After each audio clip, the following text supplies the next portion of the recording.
પ્રભુ આભાર માનીએ છીએ, ધન્યવાદ આપીએ છીએ હજેર જેવા વચનની ભેટને માટે અમારી માતૃભાષામાં પ્રભુ એ વચનો અમને મળ્યા છે માટે પ્રભુ અમે આભાર માનીએ છીએ. ભલા પ્રભુ એ વચનો તરફ અમે જઈએ છીએ ત્યારે એ વચનો સમજવા અને સ્વીકારવા અને જીવનમાં ઉતારવા અમારી સહાયને મદદ કરો. પ્રાર્થના પ્રભુ ઈસુ ખ્રિસ્તના નામમાં, આમેન. રોમીઓના પત્ર તેનો 6 અધ્યાય 1 થી 11 વચનો જે વાંચવામાં આવ્યા. વિષય છે બાપ્તિસ્માનું રહસ્ય. ભલા ભાઈ બહેનો, પ્રભુ ઈસુ ખ્રિસ્તમાં વિશ્વાસી તરીકેની આપણી યાત્રામાં પાણીથી બાપ્તિસ્મા લેવું એ ખૂબ જ અગત્યનો અનુભવ છે. વિશ્વાસીની જિંદગીમાં એક જ વાર બાપ્તિસ્મા આપવામાં આવે છે, કારણ તે નવા જન્મનો સંસ્કાર છે. બાપ્તિસ્મા દેવના રાજ્યમાં એ પ્રવેશવા માટેનો એક પવિત્ર સંસ્કાર છે અને જેમાં આપણે જોડાઈએ છીએ.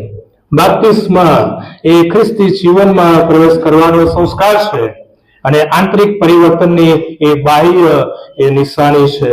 વ્યક્તિ એ પોતે ખ્રિસ્તી છે એવું એ દુનિયાને પ્રગટ કરે છે અને જાહેર કરે છે.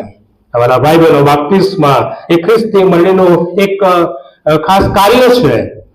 પ્રભુ ઈસુ ખ્રિસ્ત પર વિશ્વાસ કરવાની વાત આવે, પ્રભુ ઈસુ ખ્રિસ્ત પર વિશ્વાસ કરીને ઈસુને અનુસરવાની વાત આવે છે અને એ પ્રભુ ઈસુ ખ્રિસ્તને અનુસરવાનો સંસ્કાર છે.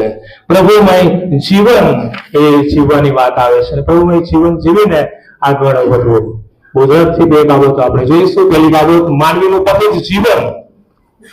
ઈશ્વરે પોતાની સંગતને માટે પોતાની પ્રતિમા પ્રમાણે માનવીને બનાવ્યો. ઈશ્વરે માનવીને ઉત્પન્ન કર્યો અને બનાવ્યો. શાંતિના વાતાવરણમાં એ માનવ હતો. શાંતિના વાતાવરણની અંદર શેતાને એક દિવસ પ્રવેશ કર્યો અને ભંગ પાડ્યો. ઈશ્વર સાથેની એ સંગત જે હતી, સંબંધ હતો, સંગત હતી, એ સંગત અને એકતા ત્યાં તૂટી જાય છે, તિરાડ પડે છે.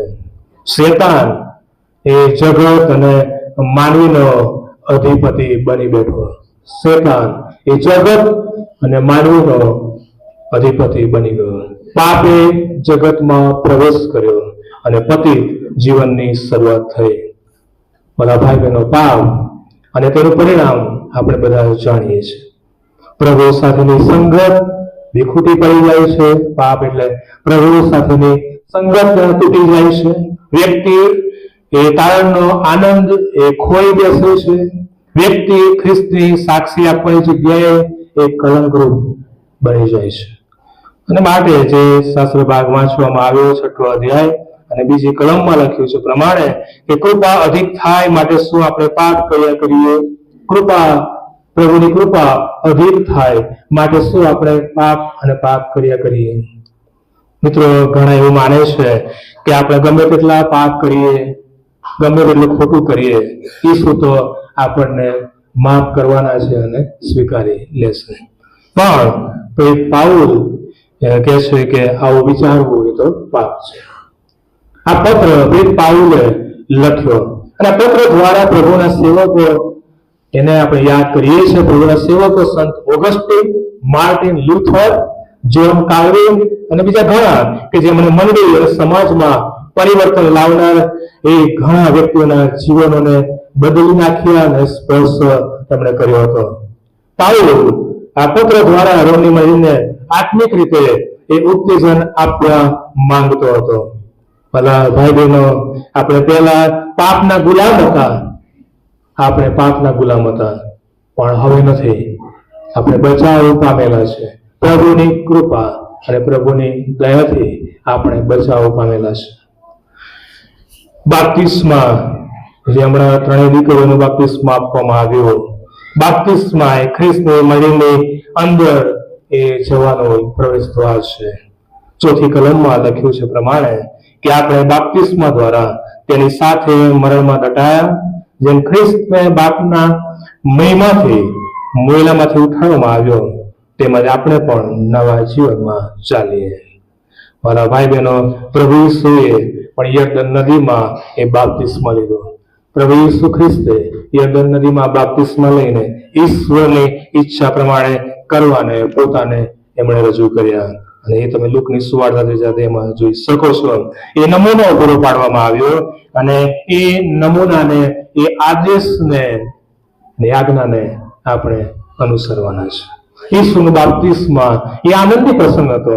તેમજ ખ્રિસ્તી વ્યક્તિ તરીકે બાપ્તિસ્મા જ્યારે લેવામાં આવે છે તે ગંભીર પણ એ આનંદ પ્રસંગ છે, કારણ કે પ્રભુની આજ્ઞાને આપણે અનુસરીએ છીએ. મિત્રો, બાપ્તિસ્મા એ આપણા વિશ્વાસની એ જાહેર કબૂલાત છે. માર્ટિન લ્યુથર ધર્મ સુધારક થઈ ગયો. માર્ટિન લ્યુથર કહે છે કે ભારે મુશ્કેલી અને પરીક્ષણના સમયોમાં હું બાપ્તિસ્મા પામ્યો છું.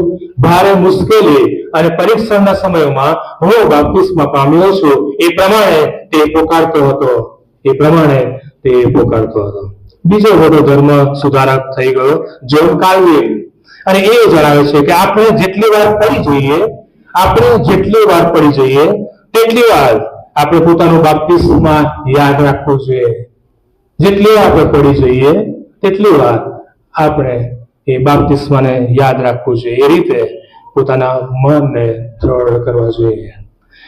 મારા ભાઈ બહેનો, બાપ્તિસ્મા ઈસુની આજ્ઞા છે. નવા કરારમાં અનેક દાખલાઓ આપણને જોવા મળે છે. અપસી ખોજાની વાત આવે છે.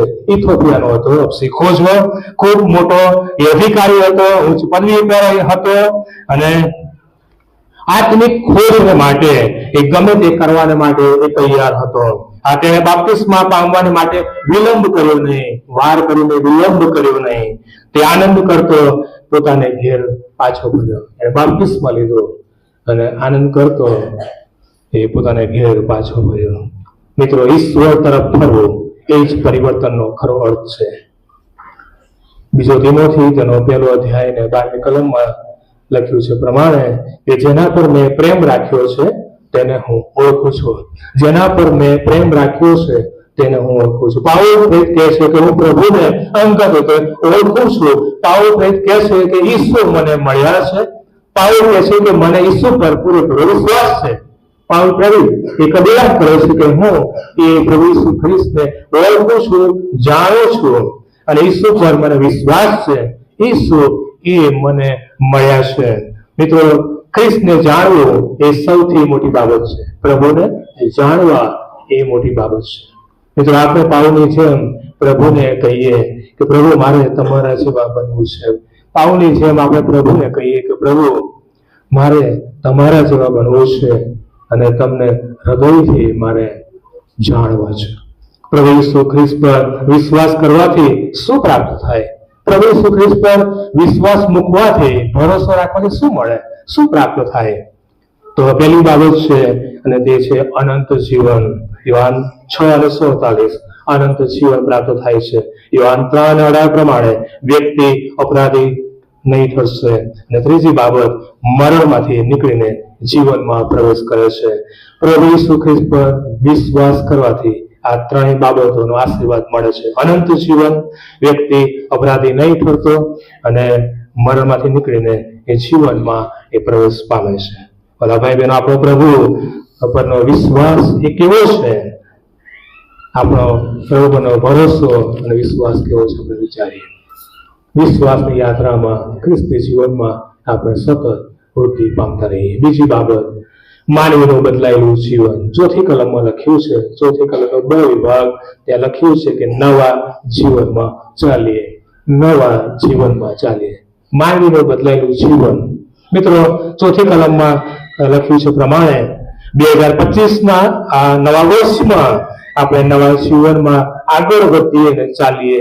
પ્રભુ આપણને પડકાર આપે છે. પ્રભુ આપણને કહે છે કે નવા જીવનમાં તમે આગળ વધો અને ચાલો. મિત્રો, હવા ખાવાના ઘણા રમણીય સ્થળો છે આપણી આસપાસ ને ઘણી બધી જગ્યાઓમાં. માઉન્ટ આબુમાં આપણે કહી એ નામ સાંભળ્યું છે ને ઘણા બધા ત્યાં પણ ગયા પણ હશો. આબુ કે જ્યાં પહેલા તમે ગયા છો એનો અનુભવ તમે કર્યો હશે. ફરી પાછા જેટલી વાર તમે ત્યાં જાઓ છો તો ઘણી નવીનતા ત્યાં આપણને જોવા મળે છે. ઘણી બધી નવી બાબતો પણ આપણને જોવા મળે છે. હા, મનુષ્યના જીવનમાં પણ એ આવું જ છે.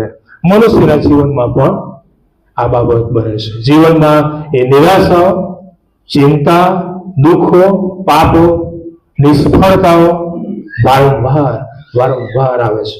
પરંતુ જ્યારે આપણે ખ્રિસ્તનો એ માર્ગ સ્વીકારીએ છીએ, પ્રભુ ઈસુ ખ્રિસ્તના માર્ગે ચાલીએ છીએ, માર્ગને અપનાવીએ છીએ, ત્યારે તે નવી તાજગી બક્ષે છે. પ્રભુ નવો આકાર પ્રભુ આપણને આપે છે. એટલું જ નહીં, એ કૃપા આપણું જીવન એ પરિવર્તન કરે છે અને પરિવર્તન થાય છે અને જીવનમાંથી એ જૂનો માણસ પણ દૂર થાય છે.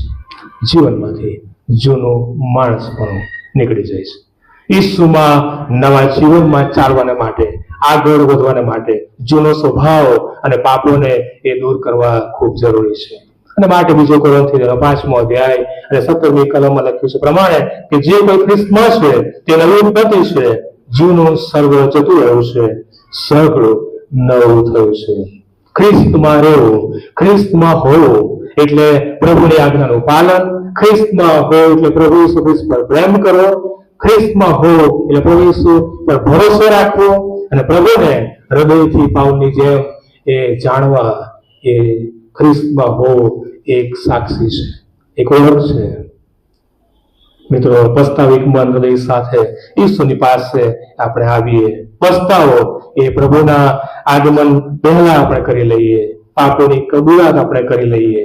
આપણો પ્રભુ એ પસ્તાવો કરનારને શુદ્ધ કરી એ નવો આકાર આપવા માંગે છે, નવા બનાવે છે. અને વ્યક્તિ ત્યારે ખ્રિસ્તનો તારનાર તરીકે એ સ્વીકાર કરે છે. મિત્રો, આ ક્ષણિક જીવનમાં આપણી જૂની બાબતો, જૂની કુટેવો અથવા તો પાપી ઈચ્છાઓને આપણે મારી નાખીએ, દફન કરીએ, એને ત્યજી દઈએ, દૂર કરીએ અને પ્રભુમાં, જેમ 4th કલમમાં લખ્યું છે પ્રમાણે, કે નવા જીવનમાં આગળ વધીએ અને ચાલીએ. પ્રભુમાં આગળ વધીએ અને વૃદ્ધિ પામતા રહીએ. નવું જીવન એટલે પ્રાર્થનામય જીવન, નવું બદલાયેલું જીવન એટલે પ્રભુની સંગત સાથેનું જીવન, નવું બદલાયેલું જીવન એટલે પ્રભુના વચનનું મનન કરવાની વાત, નવો સ્વભાવ ધારણ કરીએ છીએ અને પ્રભુમાં આગળ વધીએ છીએ. મંડળી સાથેનું એ વફાદારી ભર્યું જીવન, નવું જીવન એટલે દુનિયાના તમામ પાપો, અપરાધોથી દૂર રહેનારું જીવન. મિત્રો, જ્યારે આપણે પસ્તાવિક હૃદય સાથે પ્રભુ તરફ પાછા ફરીએ છીએ ત્યારે આપણે પ્રભુમાં નવું જીવન પ્રાપ્ત કરીએ છીએ, પ્રભુમાં આનંદ પ્રાપ્ત કરીએ છીએ અને પ્રભુ તરફથી મળતો આશીર્વાદ આપણે મેળવીએ છીએ અને પ્રાપ્ત કરીએ છીએ. મિત્રો, પ્રભુમાં આપણે કાયમી અને શાશ્વત જીવન આપણે પ્રાપ્ત કરીએ છીએ. પ્રભુમાં એ સર્વ આશીર્વાદો રહેલા અને સમાયેલા છે અને પ્રભુ એ આશીર્વાદોથી આપણને ભરે છે. નવીનીકરણ જરૂરી છે. નવા બનીએ, નવા થઈને પ્રભુમાં આગળ વધીએ. નવીનીકરણ જરૂરી છે. પ્રભુ આપણને નવા બનાવવા માંગે છે. પ્રભુ આપણને નવી રીતે એ જોવા માંગે છે. નવા જીવનમાં, વિશ્વાસની યાત્રામાં હું અને તમે આપણે આગળ વધીએ. પ્રભુની બીકમાં અને ભયમાં આપણું જીવન, આ પૃથ્વી પરની જીવન યાત્રા પૂર્ણ કરીએ અને આ જીવન યાત્રામાં પ્રભુને કેન્દ્ર સ્થાને રાખીએ, પ્રભુને માન અને મહિમા આપીએ.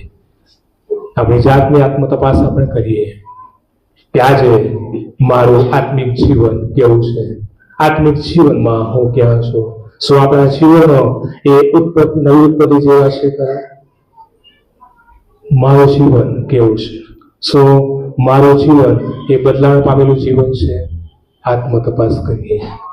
આવો આપણે પોતાની કસોટી કરીએ, તપાસ કરીએ અને ખ્રિસ્તના જીવનમાં આમંત્રણ આપીએ. પ્રભુમય જીવન જીવે. પ્રભુ એમ કરવા માટે તેની કૃપા અને આશીષ આપે. પ્રાર્થનામાં જોડીએ, પ્રાર્થના કરીએ. પ્રભુ, અમે આભાર માનીએ છીએ એ જીવંત વચનોને માટે. પ્રભુ,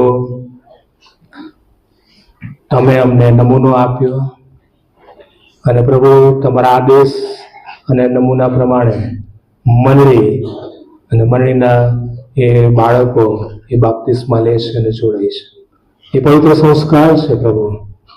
અને પ્રભુ, જ્યારે અમે લઈએ છીએ ત્યારે પ્રભુ તમે અમને આત્મિક આશીર્વાદો આપો છો. આત્મિક આશીર્વાદોથી તમે અમને ભરો છો. મારા પ્રભુજી, તમે અમને એ મુદ્રાકૃત કર્યા છે ત્યારે પ્રભુ તમે અમારી પાસે જે અપેક્ષા રાખો છો કે અમે વિશ્વાસની યાત્રામાં વૃદ્ધિ પામીએ, પ્રભુ અમે નવા જીવનમાં ચાલીએ, પ્રભુમય જીવન જીવીએ અને તમારામાં સતત અમે વૃદ્ધિ પામતા જઈએ.